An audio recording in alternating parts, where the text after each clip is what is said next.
41 का जो आंकड़ा है, वैसे अगर हम देखें तो गुना अगर 5 करें तो 205 होगा। तो 202 तो एनडीए के ऑलरेडी विधायक हैं, वैसे में बस 3 ही जो विधायक हैं वो चाहिए।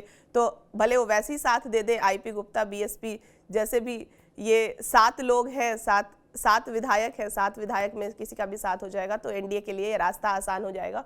और 28 जून की जैसे आपने बात की कि कई एमएलसी का टेन्योर भी खत्म होने वाला है। सम्राट चौधरी, मंगल पांडे का तो हालांकि पहले ही जिस तरह से वोटिंग की बात चल रही है, भगवान सिंह कुशवाहा की बात आ रही है, कुमुद वर्मा की बात आ रही है, इस तरह से आरजेडी के भी मोहम्मद फारूक, सुनील सिंह है और कांग्रेस के समीर कुमार सिंह है। इनका टेन्योर जो है वो खत्म हो सकता है। तो ऐसे में हो सकता है कि महागठबंधन से ओवैसी उस शर्त पर डील कर सकते हैं।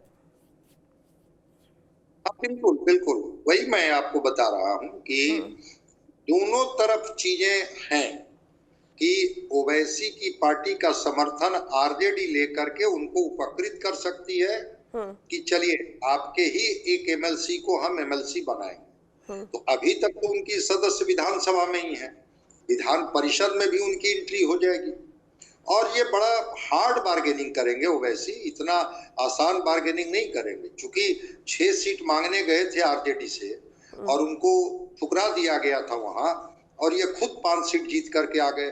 तो अब तो इनकी बार्गेनिंग पावर काफी अधिक हो गई है, तो ये बार्गेन करेंगे।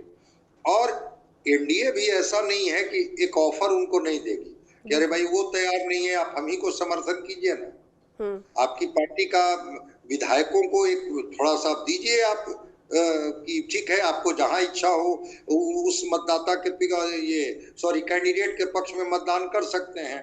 तो अगर हमारा राज्यसभा का एक कैंडिडेट और निकल जाता है तो हम आपको कहीं ना कहीं से एमएलसी में मोबिलाइज कर देंगे। और जो पार्टियां सरकार में होती है, सत्ता में होती है, उनके पास बहुत तरह के जिसको कहते हैं ना कि प्रभावित करने का और जोड़ने का उनके पास बहुत सारे हथकंडे होते हैं, हथियार होते हैं। एनडीए वो प्रयोग करेगी। माइनॉरिटी कैंडिडेट भी एनडीए दे सकती है कि 5वां कैंडिडेट हमारा माइनॉरिटी होगा। अगर हिना साहब उधर से होंगी तो इधर से भी कोई माइनॉरिटी कैंडिडेट को जेडीयू ला करके मैदान में खड़ा कर देगी कि चलिए हमारे तरफ से भी कोई माइनॉरिटी हो जाएंगे, आप इन्हीं के समर्थन दीजिए, आपके विधायक। तो दोनों तरफ से ये कोशिश की जाएगी। और जिन एमएलसी का नाम आपने लिया, तो एनडीए के पास तो कंफर्टेबल स्थिति है। अब उसमें देखते, अभी तो दीपक प्रकाश जी जो 6 महीना तक ही अधिकृत है, 6 महीना के बाद तो किसी न किसी सदन का इनको सदस्य बनना ही पड़ेगा। देखते हैं कि दीपक प्रकाश को भी पार्टी एनडीए कैसे एकोमोडेट करती है, कैसे एडजस्ट करती है, किस हाउस में भेज करके और उनके मंत्री पद को सुरक्षित रहती है। उपेंद्र कुशवाहा को लेकर के भी बात है कि क्या उपेंद्र कुशवाहा का एक एक्सटेंशन होगा, फिर एक बार और उनको राज्यसभा भेजा जाएगा, या कहा जाएगा कि नहीं, चूंकि दीपक प्रकाश को हमने बिहार में जगह दी है इसलिए अब आपका एक्सटेंशन नहीं होगा, आपकी जगह पर कोई और बनाएंगे। तो कई तरह के कयास हैं, लेकिन सीट का पेच फंसा हुआ है 5वीं सीट पर। और 5वीं सीट में ये ओवैसी की पार्टी, आईपी गुप्ता और बसपा, ये लोग बार्गेनिंग करेंगे।